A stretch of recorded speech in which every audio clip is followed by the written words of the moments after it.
하나님이라는 이름, 또 예수님이라는 이름, 이 앞에 공통으로 붙일 수 있는 단어가 있다고 한다면 어떤 게 있을까요? 전능하신 하나님은 부르는데 전능하신 예수 그리스도 이는 잘 안 부르요, 그죠? 사랑이 많으신 하나님, 사랑이 많으신 예수님, 뭐 이렇게 통하긴 하긴 하겠죠. 하나님하고 예수님, 예수 그리스도 이 단어 앞에 붙일 수 있으면 어떤 단어가 가장 좋을까요? 주라는 단어가 있죠. 주라는 단어. 주 하나님, 주 예수 그리스도, 그렇게 얘기를 하죠. 유대인들의 입장에서는 높은 사람들을 향해서 주라는 단어를 많이 사용해요. 그래서 왕이나 귀족들을 향해서 내 주여 이렇게 얘기를 하죠. 그래서 성경에도 보면 예수님을 바라보면서 주님 이렇게 얘기하는 경우가 많잖아요. 근데 예수님을 향해서 주님이라고 얘기했을 때 그 주라는 단어는 두 가지 의미예요. 우리가 생각하는 예수 그리스도가 나의 주인이라고 고백하는 그 주님, 주인 이렇게 하기도 하지만 예수님에 대해서 몰라요. 근데 예수님이 막 기적도 일으켜요. 그러니까 어떻게 해요? 주님 이렇게 얘기하는 거예요. 그러니까 예수 그리스도를 나의 구세주로 고백한다는 주님이 아니라 그저 유대인들이 왕이나 높은 사람들을 향해서 주님 이렇게 불렀듯이 예수님을 주님 이렇게 부른 경우가 성경에도 여러 번 기록되는 것을 보게 돼요. 그러니까 이 말은 나는 당신을 최대한 존경하고 높이고 종의 입장으로 복종하겠습니다. 그래서 왕에게 나의 주님 이렇게 얘기하고 귀족들한테 나의 주님 이렇게 얘기한다는 것은 바로 그런 의미로 내가 당신의 종이고 내가 당신 앞에 복종하겠습니다. 이런 단어로 이제 사용하는 거예요. 그래서 하나님이라는 단어와 예수 그리스도라는 단어 앞에 주 하나님, 주 예수 그리스도 이렇게 사용할 때는 의미가 전혀 달라지는 거예요. 왕족에게 귀족에게 이렇게 붙였던 그것과는 또 다른 의미가 더 강력한 의미가 담겨져 있다는 것을 우리가 알게 되는 거죠. 정승집 개가 죽으면은 사람들이 많이 간대잖아요, 그죠? 근데 정승이 죽으면 아무도 안 간다고, 그죠? 그러니까 살아있는 권력이 살아있으면은 거기 많이 몰려요. 근데 권력이 떠나면은 거기에 아무도 안 가요. 잘못된 줄 탔다가 오히려 자기까지 인생이 망가지니까 그렇잖아요. 사람들을 주님이라고 생각하는데 왕족, 귀족이 대단한 것 같은데 한순간에 몰락도 하고 한순간에 또 죽기도 하고 그렇잖아요. 근데 하나님은 돌아가시지 않으세요. 하나님은 변동이 없어요, 그렇죠? 사람은 권력이 떠나고 죽을 수도 있고 그래서 사람은 뒤돌아서면 에이 뭐 잊어버리지 뭐 이럴 수 있어요. 근데 하나님과의 관계 속에서는 하나님을 잊을 수가 없어요. 하나님을 떠날 수가 없어요. 그래서 하나님에 대해서 주 하나님 이렇게 고백한다는 것은 사실 굉장한 의미가 담겨져 있는 거예요. 그리고 성경은 하나님을 주라고 부른 사람은 복이 있다 그렇게 얘기하고 있잖아요, 그렇죠? 독일의 철학자로 유명한 포에르바하라는 사람이 있어요. 이 포에르바하라는 사람이 무슨 얘기를 했냐면 하나님이 인간을 만든 게 아니라 인간이 하나님을 만들었다 그런 얘기를 해요. 그 대부분 뭐예요? 사람이 하나님을 만든다. 사람이 신을 만든다. 이렇게 얘기하고 있어요. 하나님은 이런 분 저런 분, 우리가 믿는 신은 이런 분 저런 분이어야 된다. 그래서 하나님이 인간을 만든 것이 아니라 사람들이 하나님, 신을 만들었다. 이런 이야기들을 하게 되는 거예요. 자기 수준에서 자기가 상상하는 그런 것을 신이라고 생각하고 하나님이다. 그렇게 이제 생각을 한다는 거죠. 그 그리스 신화 다 마찬가지예요. 그리스 신화. 거기다 보면 자기가 만든 신, 자기가 원하는 신 그런 것들을 다 대입하고 있는 것을 우리가 보게 되죠. 그죠? 그래서 이 그리스 신화에 나오는 신들은 우리하고 똑같아요. 그죠? 사람 모양이고요. 성질도 같고요. 그죠? 그 신들은 자기한테 잘하는 사람들에게는 복을 주고 자기한테 잘못한 사람에게는 저주를 한다. 이런 생각들을 갖고 있어요. 그죠? 비너스, 절세 미인이지만 어때요? 음란하고. 마르스, 전쟁을 잘하지만 굉장히 못생겼고. 신들의 대장이라고 얘기하는 제우스, 그 제우스는 어떻게 해요? 여자를 좋아하다가 결국 망치게 되고. 그러니까 자신들이 믿었던 신들도 보면 이 사람들과 별 차이가 없는 그런 모습들을 보게 돼요. 우리나라 무당들도 마찬가지죠. 이 굿하는 무당들도 마찬가지예요. 이 귀신들 다 마찬가지예요. 배고파해서 배고프다. 그러니까 밥을 많이 줘야 된다. 또 섬기는 신들이 화도 내고 질투도 하고 그렇잖아요. 동양이나 서양이나 모든 신들은 다 선물을 좋아해요. 잘 갖다 바치면 더 비싼 거 갖추면 잘해준다. 이런 얘기들을 동서양을 막론하고 다 얘기하고 있잖아요. 그래서 재물을 좋은 거 많이 갖다 주면 복 내린다. 그리고 재물이 없으면 내가 이런 재물 갖고 할 줄 알아. 이래가지고 재물을 더 갖고 오게 하고 그렇잖아요. 대부분의 신들은 인간의 봉사를 원하죠. 인간이 어떤 대가를 지불하면 그 대가에 따라서 복을 주고 차등으로 지불하는 그게 이제 세상 사람들이 만드는 신이다. 그런 거죠. 그래서 포에르바라는 철학자가 바로 그렇게 말하는 거예요. 사람이 하나님을 만든다. 사람이. 하나님이 사람을 창조한 것이 아니라 사람이 하나님을. 사람에 의해서 다양한 신들이 존재한다. 그렇게 얘기하는 거예요. 근데 기독교 신앙을 믿는 사람들도 믿는 하나님이 다 다를 수 있어요. 성경에서 말하는 하나님이 아니라 내가 원하는 하나님, 그죠? 내 틀에 맞춰진 하나님. 성경이 말하는 하나님이 아니라 내가 원하는 하나님으로 재단해가지고 내가 믿는 하나님은 이런 하나님이었으면 좋겠다. 그런 생각을 많이 하게 되는 거예요, 그죠? 그래서 동서양의 신들을 섬기는 사람과 별 차이가 없어요. 무당하는 짓과 별 차이가 없는 거죠. 내가 열심히 하면 복을 많이 줄 것이고 열심히 하지 않으면 내가 복을 받지 못할 것이다. 그래서 어떻게 하든지 최대한으로 잘 해야 된다. 그렇게 이제 생각하는 거예요. 고린도전서 8장 5절 오늘 본문 말씀이잖아요. 5절 말씀 우리 한 목소리 같이 한번 읽겠습니다. 비록 하늘에나 땅에나 신이라 불리는 자가 있어 많은 신과 많은 주가 있으나 그렇죠. 얼마나 많은 신이 있어요. 얼마나 많은 주가 있어요. 그렇죠. 기독교에서 믿는 하나님도 여기에 다 포함시키려고 하는 그런 모습 있잖아요. 사람마다 달라요. 하나님이. 교회마다 믿는 하나님이 달라요. 그죠? 이 참 이상해요. 하나님이 원하는 하나님이 아니라 사람들이 만들고 교회가 만들고 교파가 만드는 그런 하나님들. 그죠? 이 신들은 두 종류로 나눌 수 있어요. 내가 무엇을 바쳐서 섬기는 그런 신. 아니면 신이 우리를 사랑하고 우리를 도와주고 우리를 인도하는 그런.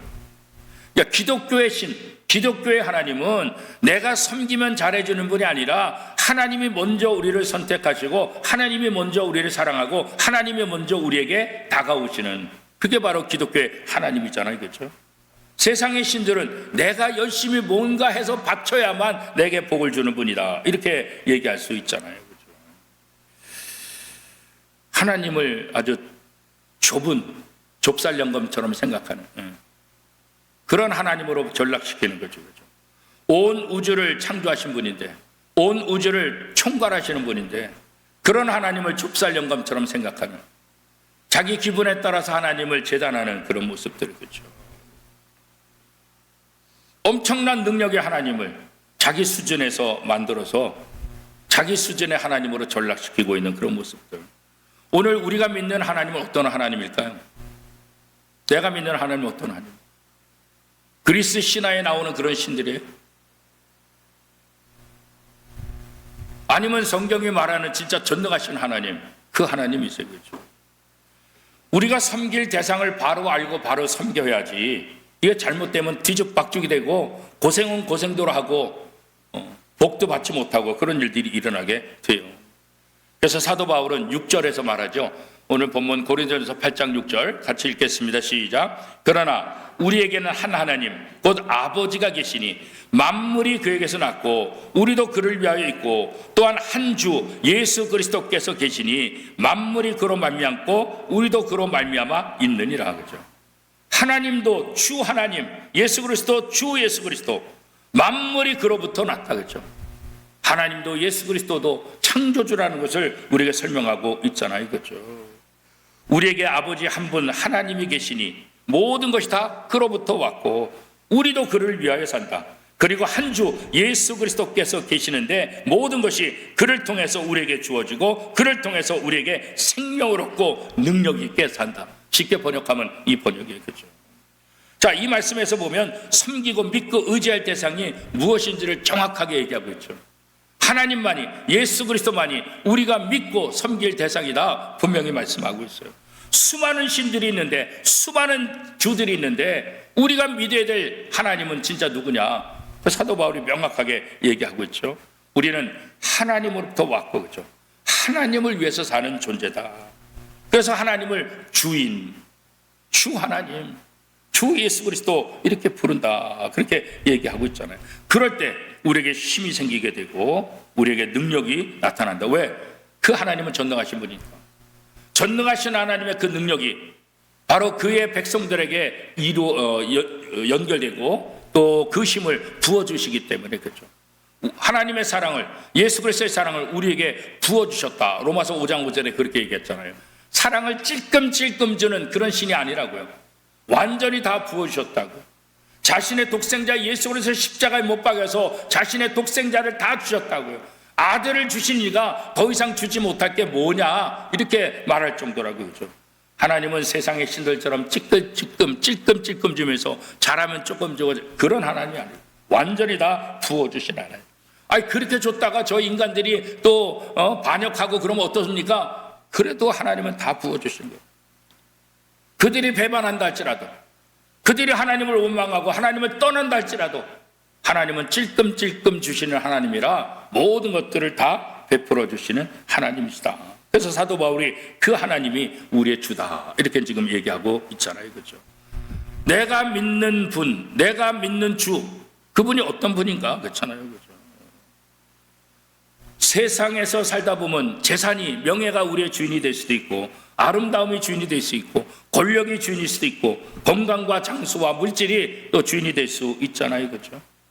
평안을 누리는 것, 지혜, 이런 것들이 우리의 주인 노릇을 할 경우가 많이 있잖아요. 그죠? 그런데 오늘 사도 바울은 우리의 진짜 주는 하나님이시다. 왜? 모든 만물이 그로부터 왔기 때문에 하나님만이 우리의 진짜 주다. 하나님만이 우리의 섬길 대상이다. 이렇게 얘기하는 거예요. 세상의 모든 좋은 것은 하나님보다 못하다는 거예요. 그죠? 왜? 하나님부터 왔으니까. 그림자에 불과하다. 그림자에. 하나님이 놓으시면 아무것도 아니라는 거예요. 그래요. 그림자는 잡아도 소용이 없어요. 그림자 모습 가지고 행복해하는 거, 그건 정말 어리석은 거예요. 그죠? 하나님을 붙잡아야지 그림자를 붙잡아서는 안 된다. 하나님을 섬겨야지. 하나님이 주시는 그림자, 하나님이 주시는 복, 하나님이 주시는 물질, 하나님이 주시는 어떤 것, 그거 붙잡아는 안 된다. 그건 그림자에 불과하다는 거예요. 하나님 자체를 붙잡아라. 하나님 자체를 섬겨라. 하나님을 너의 주인으로 섬겨라. 그렇게 얘기하고 있는 거예요. 그렇죠? 하나님의 손을 벗어나는 것, 그죠? 그런 거 없어요. 우연히 일어나는 거, 그거 없어요. 세상의 사람들은 아유 운이 좋아서, 아유 우연히. 세상 사람들은 그렇게 말하지만 하나님의 입장에서는 우연이 없어요. 어느 날 갑자기 없어요.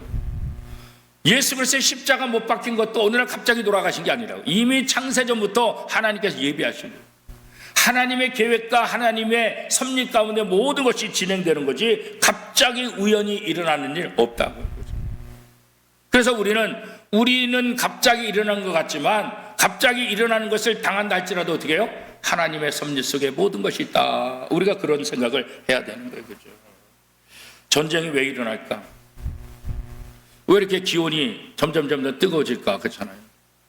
물론 우리 인간의 잘못 때문에 그렇죠. 인간의 욕심 때문에 그렇죠. 인간의 욕심.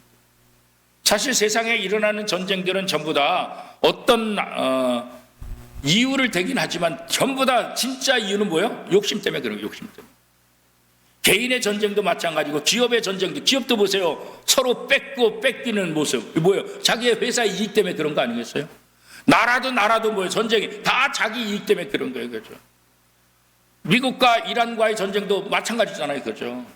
미국이 자기네 나라의 영역을 또 자기네 저기를 더 좀 강하게 하는 거잖아요. 그렇죠? 전쟁을 보면 타당성이 있는 것 같지만 전부 다 뒤를 보면 전부 다 뭐예요? 이익 때문에 하는 거예요. 이익 때문에. 그 이익 때문에 갖다 붙이는 거예요. 그 나라 대 나라의 전쟁만 그럴까요? 사람과의 관계도 다 마찬가지예요. 사람과. 모든 관계가 다 그렇게 되는 거죠. 그런데 우리가 이런 모든 모습을 바라보면서 하나님이 계시는데 왜 이런 일이 일어나지? 하나님 계신데 왜 이렇게 악한 일들이 일어나지? 그런 생각을 할 때가 있잖아요. 그때 우리는 이해할 수 없잖아요. 그러나 이해할 수 없지만 어떻게 해요? 하나님의 섭리 가운데 모든 것이 진행된다는 것을 우리는 믿는 거예요. 알지 못하지만, 이해할 수는 없지만, 그럼에도 불구하고 이것조차도 하나님의 섭리 속에 들어있다. 하나님의 계획 속에 들어있다. 우리는 이렇게 받아들이게 되는 거죠. 왜요? 우리가 잘 모르니까. 그죠? 모르는데 뭐 아는 척 해서는 안 되잖아요. 모르는데 뭐 이런 근거를 대고 저런 근거를 대가지고 얘기하면 안 되잖아요. 그렇죠? 과학자들이 이 우주 만물을 연구하면서 이 하나님의 기묘한 모습, 야, 정말 하나님 대단하다, 이런 것을 깨달았고 이 과학자들이 신앙을 갖게 되는 사람이 많게 됐다 그랬잖아요. 그런데 이 과학이 모든 것을 다 해결할 수 있다고 착각해가지고 성경을 뭐든지 다 과학으로 풀려고 하다 보니까 이 문제가 발생한 거예요. 모르는 게 있거든요. 과학자들도 인간의 과학으로 해결할 수 없는 것들이 있다고요. 그런데 과학으로 설명을 다 해야 된다고 하니까 어거지로 설명을 하다 보니까 이게 문제를 또 발생시키는 거예요.